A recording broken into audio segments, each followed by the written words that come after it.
मेरे landlord Germans थे, मेरी वाइफ की थोड़ी बातचीत हो गई खातून से, उन्होंने कहा कि आप लोग बियर वगैरह तो नहीं पीते होंगे। बोला कि नहीं हम नहीं पीते, हराम। तो बोला कोई बात नहीं, आप थोड़ा अर्सा रहते रहे, आप पीना शुरू हो जाएंगे। उनकी होप यही होती है कि आप सोसाइटी का पार्ट बन जाएंगे। उनको आपके रंग से इतना मसला नहीं है, उनको आपके स्काफ से ज्यादा मसला है। बच्चों के हवाले से उस वक्त सबसे बड़ा मसला है वहाँ पर वो है जेंडर एजुकेशन का। यूके में पढ़ रहा था तो मैंने तो लोगों को बहुत खौफ ज़्यादा देखा। तो जब वालिदैन जिनसे आप वहाँ पे कम्युनिकेट करते हैं तो उनका भी यही एहसास है। ज्यादातर टीचर्स जो है ना पैशन के साथ आते हैं, क्योंकि उनके लिहाज से तो ये चीज अच्छी है ना कि the world should be open for all kinds of human. ठीक है, चाहे आप जो भी कह लो अपने आप को, मैं बिल्ली हूँ। वहाँ पर मसाइल जेंडर के इतने हो भी रहे या हमारा हवा ज़्यादा हमने बना लिया? ये वाला मसला हम यहाँ पे मेरा ख्याल महीने में एक दफा डिस्कस करते होंगे, वहाँ की मस्जिदों में रोज डिस्कस होता है। यहाँ और वहाँ की मसाजिद के कल्चर के अंदर क्या फ़र्क नज़र आता है? मैंने वहाँ जाके ये सीखा कि कुरान पढ़ना है, एक पेज पढ़ो लेकिन समझो तो। लेकिन वहाँ जाके क्यों सीखा, पाकिस्तान में क्यों नहीं सीखा? आज के जो बच्चे बड़े हो रहे हैं ना, वो अपने आप को एसोसिएट करना चाहते हैं सेलिब्रिटीज। मुस्लिम इन्फ्लुएंसर्स जब मिलेंगे तो फिर बच्चे जो है ना जुब्बा भी पहनेंगे जॉगर्स के साथ, वो अपने आप को ऐसा समझेंगे मैं कूल लग रहा हूँ। आइडेंटिटी का सवाल बहुत बड़ा है। मेरे जहन में कभी कभी आता है कि बच्चों की आइडेंटिटी क्या होगी। वेस्ट के अंदर बच्चों को आइडेंटिटी देना फिर भी आसान है, लेकिन वो आपकी आइडेंटिटी एज अ पाकिस्तानी नहीं होगी। बच्चा अपने आप को कैनेडियन मुस्लिम या कैनेडियन पाकिस्तानी कह लेगा। कैनेडियन मुस्लिम कहलवाना ज़्यादा ज़रूरी है या कैनेडियन पाकिस्तानी कहलवाना? कैनेडियन मुस्लिम। कौन से 3-4 बड़े मसले पाकिस्तान के हल हो जाएंगे तो आप वापस आने का सोचेंगे? अस्सलाम वालेकुम।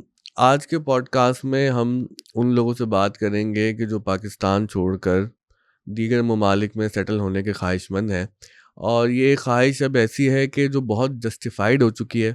और शायद मैं भी पाकिस्तान छोड़ के किसी और मुल्क में जा चुका होता अगर मैं ऑफ द स्कूल के प्रोजेक्ट में इन्वॉल्व ना होता।